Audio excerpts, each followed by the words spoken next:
महाराष्ट्रामध्ये सध्या जे एक चुकीचं वातावरण पसरवण्यात येत आहे आणि त्याच्यामुळे मी असं बघितलेलं आहे की माझ्या स्वतःच्या मतदारसंघामध्ये सुद्धा आदित्य साहेब गेले, तिथं सुद्धा लोकांचा गैरसमज करण्याचा प्रयत्न केला आणि त्याच्यानंतर मी ठरवलं की शेवटी महाराष्ट्राच्या जनतेसमोर आणि भारतातल्या लोकांसमोर वस्तुस्थिती आलीच पाहिजे, कारण प्रत्यक्ष जे बोललं जातं आणि वस्तुस्थिती याच्यामध्ये जमीन आसमानाचा फरक आहे। ही वस्तुस्थिती आहे की ज्यावेळेला सुशांत सिंग राजपूत प्रकरण महाराष्ट्रामध्ये घडलं त्यावेळेला आदित्यजींची बदनामी करण्याचा प्रयत्न करण्यात आला आणि ती विशेषतः बदनामी करण्यामध्ये सध्याचे केंद्रीय मंत्री नारायण राणे यांनी ज्या प्रेस कॉन्फरन्सेस घेतल्या त्याचा मोठा वाटा होता। आमच्यासारखी लोक जी ठाकरे कुटुंबियांवर प्रेम करतात ती सुद्धा याच्यापासून दुखावली गेलेली होती आणि त्याच्यामुळे भाजपच्या अनेक ज्येष्ठ नेत्यांशी माझे जवळचे संबंध आहेत। मी त्यांना विचारलेलं होतं की तुमचा प्लॅटफॉर्म तुम्ही अशा गोष्टीसाठी कसा वापरू देता, तेव्हा त्यांनी सांगितलं होतं की आमच्या बहुतांश आमदारांचा अशा तऱ्हेच्या बदनामीला विरोध आहे। परंतु मी हे समजू शकतो की एखाद्या तरुण युवकाची जर बदनामी झाली की ज्याला पुढे मोठं राजकीय भवितव्य आहे तर ते योग्य नसतं आणि त्याच्यापेक्षा सुद्धा ज्याला आपल्या एखाद्या घरातल्या तरुणाचं आणि कुटुंबातल्या एका माणसाची बदनामी होते त्यावेळेला कुटुंबाच्या सदस्यांना किती वेदना होतात हे मी स्वतः समजू शकतो। त्याच्यामुळे मला कोणीही सांगितलेलं नव्हतं, पण मी स्वतःच्या कॉन्टॅक्टमधून भारताचे पंतप्रधान आदरणीय नरेंद्रजी मोदी साहेब यांच्याशी संपर्क करण्याचा प्रयत्न केला आणि त्यांच्या कानी ही सगळी वस्तुस्थिती घातली। हे करत असताना आपल्याला माहिती आहे की ते अत्यंत स्ट्रिक्ट असे पंतप्रधान महोदय आहेत।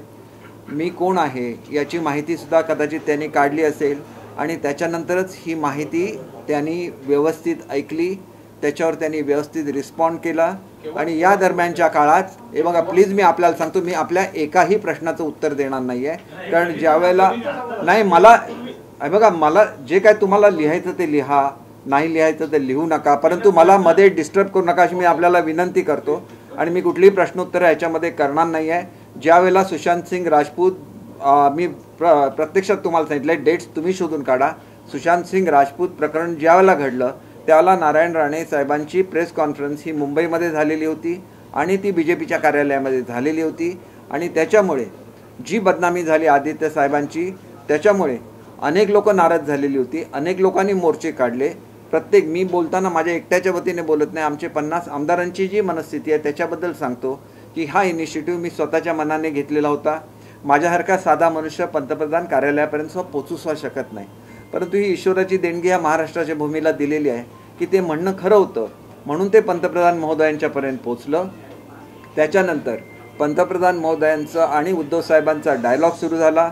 हा डायलॉग सुरू असताना ज्या वेळेला ज्या महत्त्वाचे मुद्दे होते जसेच्या तसे आम्ही एका दुसऱ्याकडे पोचवत होतो, कारण ही दोन्ही महान माणसं आहेत, त्यांच्या बोलण्यामधली कुठलीही एखादी गोष्ट चुकू नये म्हणून योग्य ती काळजी आम्ही वेळोवेळी घेतलेली आहे। त्याच्यामुळे पुढच्या काळामध्ये उद्धव साहेबांचं आणि पंतप्रधान महोदयांची भेट झाली आणि जे काय मला उद्धव साहेबांच्या आणि पंतप्रधान महोदयांच्या बोलण्यावरून समजत होतं की खऱ्या अर्थाने कुटुंबप्रमुख कसा असावा हे पंतप्रधान महोदयाने त्या ठिकाणी दाखवून दिलं। त्यांच्या बोलण्यामधून आणि त्यांच्या येणाऱ्या निरोपांमधून बाळासाहेबांच्याबद्दल अत्यंत असलेला आदर, ठाकरे कुटुंबियांच्याबद्दल असलेलं प्रेम हे वारंवार प्रतीत होत होतं आणि त्याचा मी स्वतः साक्षीदार आहे।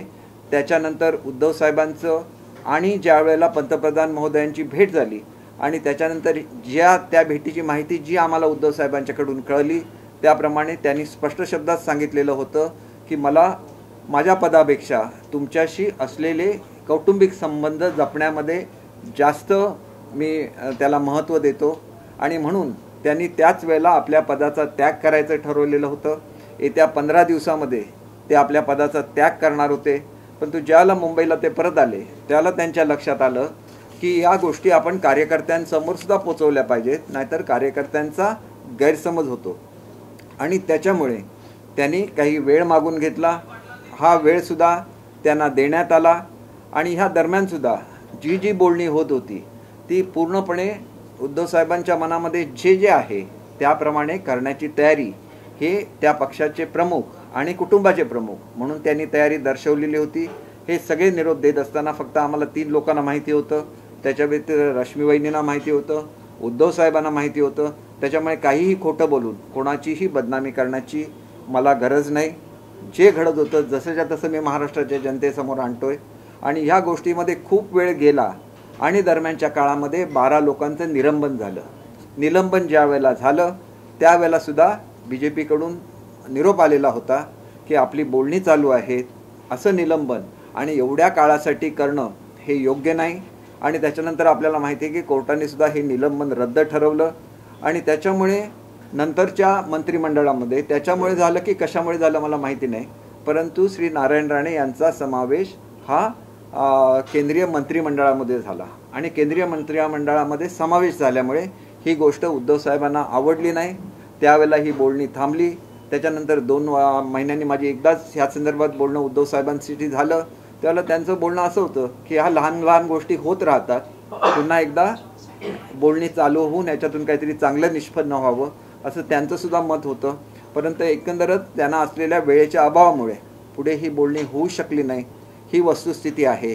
ज्या वेळेला त्यांच्याकडून असा रिस्पॉन्स मिळत नव्हता त्यावेळेला मी सातत्याने एकनाथ शिंदे आमच्याकडे 2ऱ्या क्रमांकाचे नेते होते, त्यांच्या कानावर हे घालत होतो. एकनाथ शिंदे साहेब वेळोवेळी उद्धव साहेबांची भेट घेत होते आणि त्यांना सांगत होते की आपण आपली जी मूळ विचारधारा आहे त्याच्याबरोबर राहूया, आपण BJP बरोबर आघाडी करूया. आणि ज्या ज्या वेळेला ते उद्धव साहेबांशी बोलत होते परत मला सांगत होते मी एक छोटासा कार्यकर्ता आहे, परंतु देवाच्या कृपेने कुठेतरी चांगलं घडत असेल तर त्याच्यामध्ये आपला सहभाग व्हावा. म्हणून ह्या सगळ्या गोष्टी घडत होत्या. एकनाथ शिंदे साहेबांच्या व्यतिरिक्त आदरणीय देसाई साहेब यांना, सुभाष देसाई साहेबांना मी हे सांगितलेलं होतं की खूप वेळ होतोय, याच्यातून काहीतरी चांगलं निष्पन्न होणं बाजूला राहील. मी अनिल देसाई साहेबांना ह्या गोष्टीची कल्पना दिलेली होती. मिलिंद नार्वेकर अत्यंत जवळचे आहेत, त्यांना ह्या गोष्टीची कल्पना दिलेली होती. आणि ज्या वेळेला मी याला निघून गेलो आसामला त्यावेळेला सुद्धा जे लोक आम्ही बोलणी करत होतो त्याच्यापैकी एकाला मी उद्धव साहेबांना भेटायला पाठवलेलं होतं. त्यांनी सांगितलं की झालेलं गेलेलं आपण विसरून जाऊन एकत्र येण्याची गरज आहे. त्यावेळेला सुद्धा उद्धव साहेबांचं म्हणणं असं होतं की तुम्ही एकनाथ शिंदे साहेबांना बाजूला ठेवा, आपण तुमच्याबरोबर आघाडी बनवायला तयार आहे.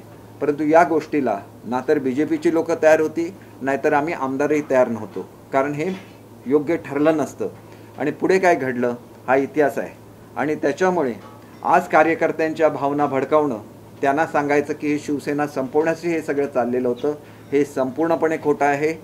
शिवसेना एकत्र राहिली पाहिजे ह्याच्यावर आमचा सगळ्यांचा विश्वास आहे.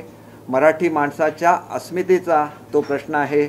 बाळासाहेबांचे जाज्वल्य विचार जिवंत राहिले पाहिजे महाराष्ट्रामध्ये, हे सुद्धा आमचं म्हणणं आहे. आणि त्याच्यामुळे आमच्याकडून शेवटपर्यंत जे काही करता आलं हे सगळं काही आम्ही केलेलं आहे. आणि असा विचार केला तर नंबर 2च्या माणसाला बाजूला ठेवणं का, तर त्यांनी BJP बरोबर सातत्याने सांगत होते आपण BJP बरोबर आघाडी करूया, परंतु नाही केली. त्यावेळेला आपल्याबरोबरच्या आमदारांना घेऊन ते बाहेर गेले. हा एक कुटुंबामधला हट्ट असतो, ह्याच्यामध्ये काही वाईट वाटण्यासारखं नसतं की कुटुंब प्रमुखांना आपण सातत्याने सांगतोय की असं घडलं पाहिजे, असं घडलं पाहिजे, आणि त्याच्या नंतर सुद्धा ते घडत नसेल तर मग कुठेतरी अशा तऱ्हेचा प्रसंग निर्माण होतो. आणि म्हणून सुद्धा आज सुद्धा आम्ही शिवसेनेबरोबर आहोत. परंतु आमच्याबद्दल जी वक्तव्य महाराष्ट्रामध्ये फिरून केली जातात त्या पार्श्वभूमीवर याच्यापुढे मला जे फोन येतात महाराष्ट्रामध्ये प्रवक्ता म्हणून, आणि त्यांची अपेक्षा होते की मी ते कुठेतरी मी पॅचअप करावं, त्या सगळ्यांना मी सांगू इच्छितो की माझ्या कॅपॅसिटीमध्ये जेवढं होतं तेवढे प्रयत्न मी केलेले आहेत. हा सगळा कदाचित इगो प्रॉब्लेम असेल काय असेल ह्याचं मी कुठलंही कॉमेंट मी करणार नाही. परंतु माझ्याकडून इंडिव्हिज्युअल कॅपॅसिटीमध्ये किंवा 50 आमदारांच्या वतीने जे जे काय करता आलं आम्ही समजूत घालण्याचा प्रयत्न केलेला आहे. आणि तुम्ही जे करू इच्छित होता तेच घडलं असेल तर त्याच्याबद्दल फार वाईट वाटून घेतलं पाहिजे असं मला वाटत नाही. एक व्यक्ती म्हणून किंवा 50 आमदारांचा प्रतिनिधी म्हणून मला असं वाटत नाही की जे तुम्ही करणार होता तुम्ही केलं तर ते योग्य आहे, आम्ही केलं तर ते अयोग्य आहे, हे सोडून द्या. जी काय सहानुभूती मिळवण्याचा आदित्यसाहेब प्रयत्न करत आहेत, मग मुळात प्रकरणच त्यांच्यापासून सुरू झालं, त्यांच्या बदनामीपासून सुरू झालं. आणि त्याच्यामध्ये आम्ही मनापासून त्यांच्यासाठी काम केलेलं आहे. त्यांनी आमच्याशी वागावं कसं हा त्यांचा प्रश्न आहे, आम्ही तसं त्यांच्याशी वागणार नाही. कारण ते ठाकरे कुटुंबियाचे सदस्य आहेत, त्याच्यामुळे आमची वागणूक नेहमी चांगलीच राहील. दुसरी, हे सेम मी हिंदीमध्ये सांगतो कारण त्याची कंटिन्युटी जाते आणि मग त्याच्यातून चुकीचे अर्थ निघतात. जब आदित्य जी पे गलत इल्ज़ाम लगाए जा रहे थे, वो महाराष्ट्र में हो रहा था, और ये इल्ज़ाम करने में आज के जो वरिष्ठ नेता और सेंट्रल गवर्नमेंट में मिनिस्टर है नारायण राणे जी, प्लीज़ आप प्लीज़ सुशांत सिंह राजपूत के मामले में ये आरोप किए जा रहे थे. जैसे उनकी फैमिली व्यतीत हुई उस तरह से हम सब लोग भी व्यतीत हुए थे कि एक अच्छे कुटुंब से बिलोंग करने वाला एक युवा, उनकी पॉलिटिकल करियर ख़राब नहीं होनी चाहिए. और जब भी किसी युवा के बारे में ऐसी बातें कही जाती है तो उनके कुटुंब को कितनी पीड़ा होती है, इसके बारे में हम लोग बहुत व्यथित थे. और एक कार्यकर्ता के हिसाब से मैंने ऐसे कोशिश की कि देश के जो सर्वोच्च नेता है आदरणीय मोदी जी है, उनके पास अगर ये बातें पहुंच जाए तो ये बदनामी रुक सकती है. इसीलिए मैंने कोशिश की, मेरे जो भी करीबी लोग थे उनके थ्रू मैंने उनको अप्रोच किया और उसके बाद बहुत अच्छा रिस्पांस उनसे मिल गया. और एक सही माने में कुटुंब का प्रमुख कैसे होता है उसकी मुझे जानकारी हो गई कि उन्होंने इस अच्छी तरह से रिस्पॉन्ड किया. उनकी बातें भी हुई, उद्धव साहब से बातें हुई, बाद में उद्धव साहब खुद जाके उनको दिल्ली में मिले. और इन बातों के दरमियान मैंने महसूस किया कि वो कितना आदर और सम्मान रखते हैं बाला साहब के बारे में, ठाकरे साहब के कुटुंब के साथ उनका कितना लगाव है, कितना प्रेम है, ये भी मैंने महसूस किया. और जब उनकी बातें हुई और उसके बाद जब हम लोग फिर से उद्धव साहब को मिले तो मुझे ये भी पता चला कि उनकी जो बातें हुई उन्होंने ये साफ कर दिया कि सीएम पद से ज़्यादा उनके साथ उनके जो कौटुंबिक रिश्ते हैं वो उनके लिए ज़्यादा अहमियत रखते हैं. इसीलिए उन्होंने डिसाइड किया था कि महाराष्ट्र में पहुंचने के बाद 15 दिन के बाद वो अपना इस्तीफ़ा दे देंगे. लेकिन जब हमारी बातचीत चल रही थी तो हमें भी ऐसा महसूस हुआ और उन्होंने जो बोला उस हिसाब से उनको अपने कार्यकर्ताओं से बात करनी थी और इसके लिए उनको ज़्यादा समय की ज़रूरत थी. और ये समय होता रहा, बीच में उनकी बातें चलती रही. लेकिन इस सब में एक मुखिया की जो भूमिका रहती है, परिवार के मुखिया की जो भूमिका रहती है, वही आदरणीय मोदी जी की थी. उसमें कोई भी पॉलिटिक्स की बात नहीं थी. एक अच्छे फैमिली को अच्छी तरह से महाराष्ट्र में रहना चाहिए, राज करना चाहिए और आगे चल के जो एक हर पक्ष का एक एजेंडा रहता है, उनकी जो विचारधारा है वो कायम रहनी चाहिए. यही उनका भी उद्देश्य था. लेकिन ये बातों में बहुत सारा समय निकल गया. इस बीच में 12 लोगों का निलंबन हो गया महाराष्ट्र असेंबली में. तब भी बीजेपी से मैसेज आ गया था कि हमारी बातें चल रही है, हम लोग इकट्ठा आ रहे हैं. इसी वक्त ये निलंबन होना ठीक बात नहीं है, लेकिन इसके बावजूद भी उसको सुना नहीं गया. फिर केंद्र का जो एक्सपांशन था कैबिनेट का, उसमें नारायण राणे जी को मंत्री बनाया गया. और इस वजह से उद्धव साहब भी काफ़ी उनको ठेस पहुंची और उन्होंने ये जो डायलॉग चल रहा था वो भी बंद हो गया. लेकिन बाद में एक ही बार मैं उद्धव साहब को मिल चुका हूँ जिसमें उन्होंने बोला था कि जो हो गया वो हो गया, आगे इस बात को हम लोग कंटिन्यू करेंगे. लेकिन उस दौरान मुझे कभी भी उनको मिलने का मौका नहीं मिला.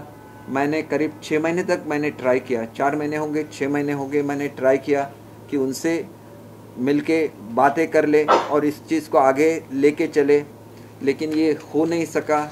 और इस दौरान मैं एकनाथ शिंदे जी को मिलता रहा क्योंकि वो हमारे पार्टी में नंबर 2 थे. और वो भी जब भी मैं उनको मिलता था वो उद्धव साहब को जाके मिलते थे और बोलते थे कि हमें बीजेपी के साथ अपना जो पुराना रिश्ता है उसको कायम रखना चाहिए. तो उसमें उनका स्वार्थ बिल्कुल ही नहीं था. मैं तो जो महसूस कर रहा था कि उनका स्वार्थ बिल्कुल नहीं था. वो जाके वो बात कर रहे थे.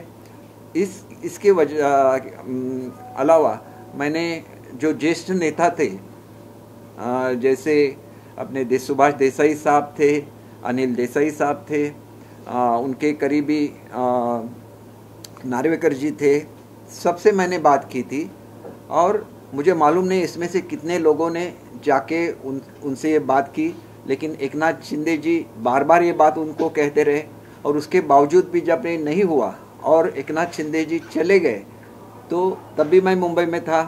तब मैंने मेरे जो करीबी लोग हैं उनको बोला कि मैं यहाँ पे नहीं रहूँगा, फिर भी आप जाके उद्धव साहब से मिलिए, उनसे उनका जो भी है उनके मन में क्या है वो जान लीजिए और हमारी तरफ से उनको कुछ भी अगर सहयोग हो सकता है तो वो भी कीजिए। तब उनके ध्यान में जो बात आई उद्धव साहब के साथ बात करने के बाद, तो उनका ऐसे कहना था कि आप एकनाथ शिंदे जी को बाहर रख लीजिए और हम लोग जुड़ जाएंगे। तो ना तो बीजेपी के नेता इसके लिए एग्री होते, ना तो हमारे सब एमएलए इसके लिए एग्री होते, इसीलिए ये बात आगे नहीं चली। तो मेरा इतना ही सवाल है, अगर आप उनके साथ जुड़ने वाले थे तो आपको क्या आपत्ति है कि एकनाथ शिंदे जी उनके साथ जुड़ गए? आपको उनको आशीर्वाद देना चाहिए और इसमें कुछ भी बुरा नहीं है। आपकी विचारधारा एक है और आपको इकट्ठा रहना चाहिए। ये महाराष्ट्र के हित में है, ये देश के हित में है, क्योंकि महाराष्ट्र को प्रगति का इंजन बोला जाता है भारत का। तो आगे जो भी हुआ आप सबको मालूम है कि आगे क्या हुआ, लेकिन जब भी बुरे शब्द यूज़ किए जाते हैं हम एमएलएस के खिलाफ, तो हमें भी बहुत बुरा लगता है कि हम बहुत कोशिश करते हैं आपके लिए कि आपको दुख नहीं हो, आदित्य जी को दुख नहीं हो, महाराष्ट्र की सरकार अच्छी चले, फिर जो भी निर्णय लेना है आपको लेना है। लेकिन जो एक अच्छा कैडर बाला साहब ने बना लिया है, जो महाराष्ट्र के लिए है, जो मराठी मानुस के लिए है, तो उसको टूटना नहीं चाहिए और वो निर्णय उनको ही लेना है। इसके बारे में कुछ भी कमेंट नहीं करूँगा। आप आज के दिन मैं आपको रिक्वेस्ट करूँगा कि आप कुछ भी सवाल मत कीजिए। मैं 2 दिनों के बाद फिर से एक प्रेस कॉन्फ्रेंस ले लूँगा, क्योंकि मैंने जो भी कहा है वो हकीकत है। अगर इसमें एक शब्द भी झूठा निकला तो मैं सार्वजनिक जीवन से निवृत्त हो जाऊँगा। Thank you very much.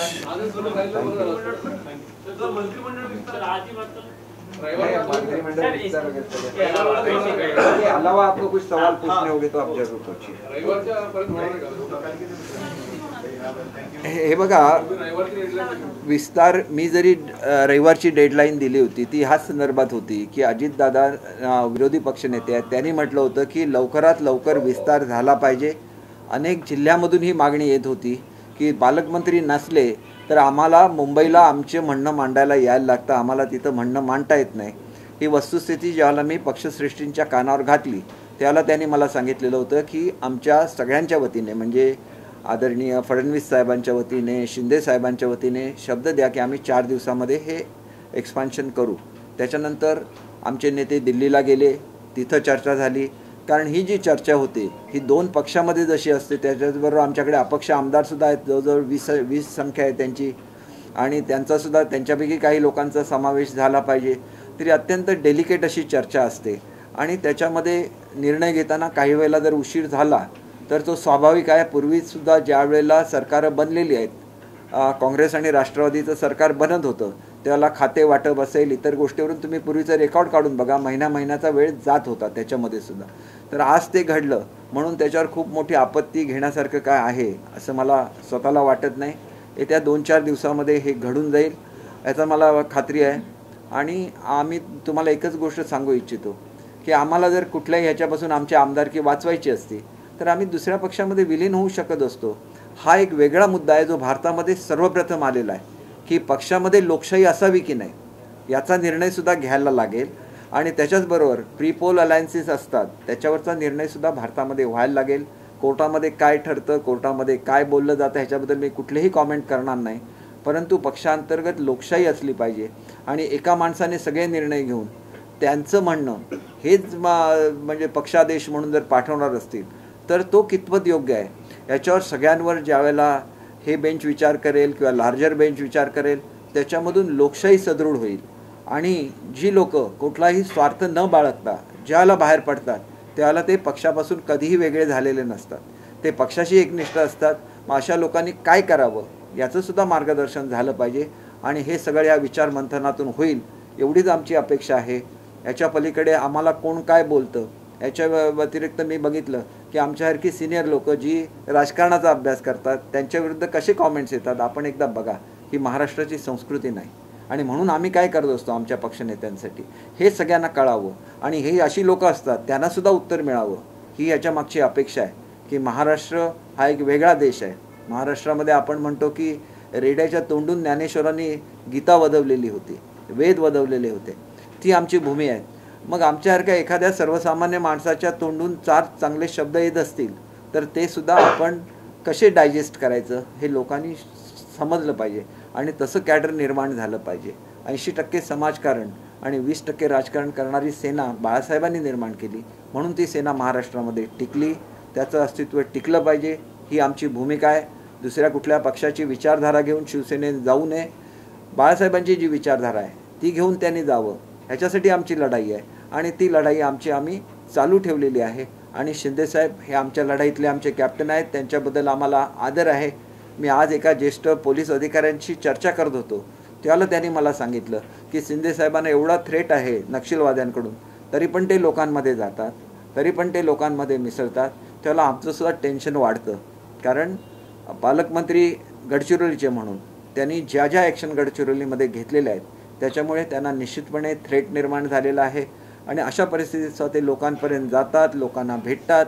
त्यांनी मला अशी गोष्ट सांगितली की एक दिवस आम्ही असा बघितलेला आहे की ते पूर्ण रात्रीमध्ये 1 मिनिटसुद्धा झोपले नाहीत आणि मग ज्यावेळेला त्यांना थोडासा आजार निर्माण झाला एवढे कष्ट केल्यानंतर तर त्याचंसुद्धा जे एका तऱ्हेने टर उडवली जाते ही सुद्धा योग्य नाही.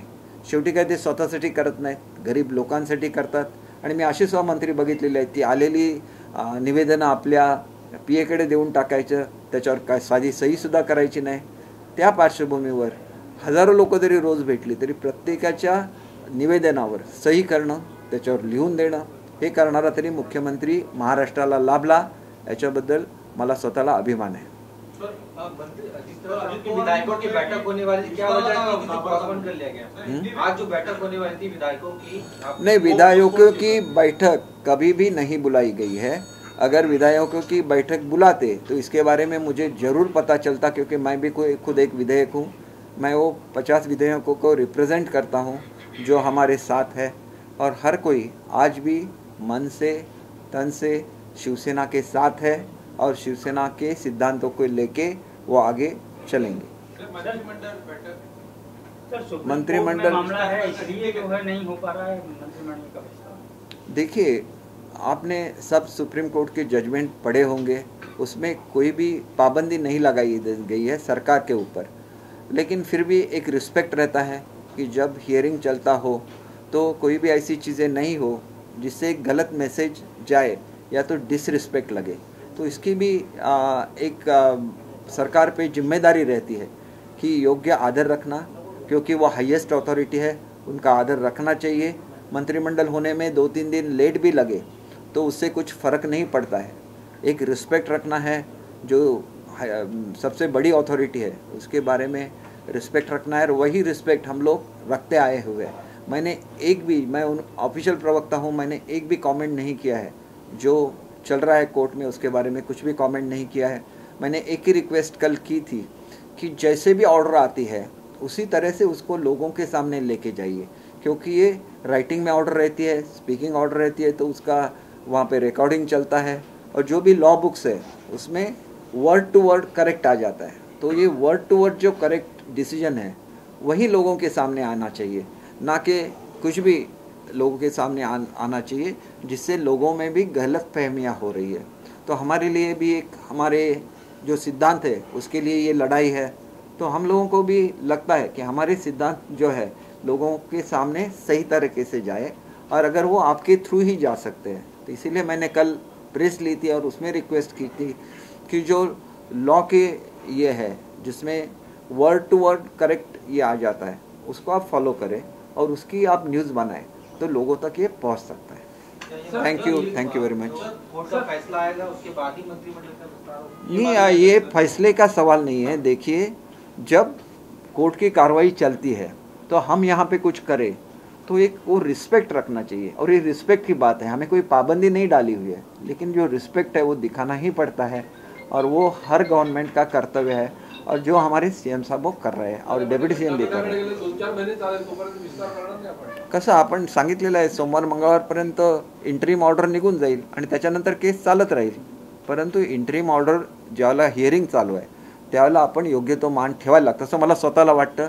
आणि मुख्यमंत्री उपमुख्यमंत्र्यांची सुद्धा तीच भूमिका आहे की आपण योग्य तो मान ठेवला पाहिजे. आणि जो काय त्यांचा निर्णय असतो तो सगळ्यांवर बंधनकारकच असतो. परंतु आम्ही जी लढाई केली ती आमच्या सिद्धांतांसाठी आमच्या तत्वांसाठी आहे, तर ती त्याच प्रकारे लोकांच्या समोर आली पाहिजे. काहीतरी स्वार्थासाठी लढाई चालली आहे असं म्हणून. आणि आजच्या सांगण्याचा उद्देश हाच आहे की जे तुम्ही करणार होता मग तुम्हीच पक्षप्रमुख म्हणून अशा कसं करू शकता हा सुद्धा प्रश्न निर्माण होईल ना लोकांसमोर. आणि त्याच्यामुळे पक्षांतर्गत सुद्धा लोकशाही आली पाहिजे ह्याच्यासाठी आमची लढाई आहे. आणि त्याच्यामुळे आम्ही पक्षातच आहोत, परंतु पक्षांतर्गत लोकशाही येण्यासाठी आमची जी लढाई सुरू आहे त्याला न्याय मिळावा एवढीच आमची अपेक्षा आहे. ह्याच्या पलीकडे आमची काय अपेक्षा नाही.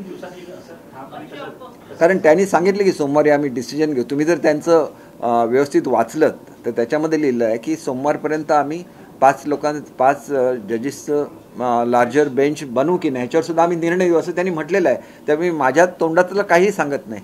जे आलेलं आहे जसं छापून आलेलं आहे लॉ फॉर्म्सकडून जे येतं म्हणजे जी आता प्रगतिशील अशी जी हे आहेत लॉचं सगळे जे रेकॉर्ड ठेवतात त्यांचे ज्या साईट्स आहेत त्याच्यावरून जे येतं ते आपण रेफर करावं अशी माझी आपल्या सगळ्यांनाच विनंती आहे. त्याच्यामुळे आपली पत्रकारिता अधिक प्रगल्भ बनेल आणि तो महाराष्ट्राचा एक अभिमान आहे आपल्या पत्रकारितेबद्दल महाराष्ट्राला. त्याच्यामुळे मला असं वाटतं की मी ही विनंती करत असताना मी कोण एक मोठा आहे म्हणून विनंती करत नाही की तुम्ही ह्याला रेफर करा. इतर लोक जे काय सांगतात किंवा त्यांचे वकील काय ब्रीफिंग करतात ते आपल्या क्लायंटप्रमाणेच ब्रीफिंग करणार ना. पण तुम्हाला जे लॉ बुक्समध्ये छापून येतं ते करेक्ट असतं आणि तेवढीच ऑर्डर असते. ऑर्डर शॉर्ट असते. तेवढीच ऑर्डर जरी लोकांसमोर आली तरी लोकांना कळतं की ही ऑर्डर आहे आणि असं बोललं गेलेलं आहे. आपल्या सगळ्यांचे आभार मानतो आणि उशीर झाल्याबद्दल मी दिलगिरी व्यक्त करतो. कारण तुम्ही ज्यावेळेला मोठ्या लोकांच्याबद्दल बोलता त्यावेळेला त्यामध्ये एकही चुकीचा शब्द येऊन चालत नाही. तो त्यांच्यासाठी डिसरिस्पेक्ट असतो. त्याच्यामुळे मी थोडंसं काही गोष्टी या स्वतः लिहून घेतल्या आणि नंतर मी तुमच्यासमोर आलो. त्याच्यामुळे मला थोडासा वेळ झाला.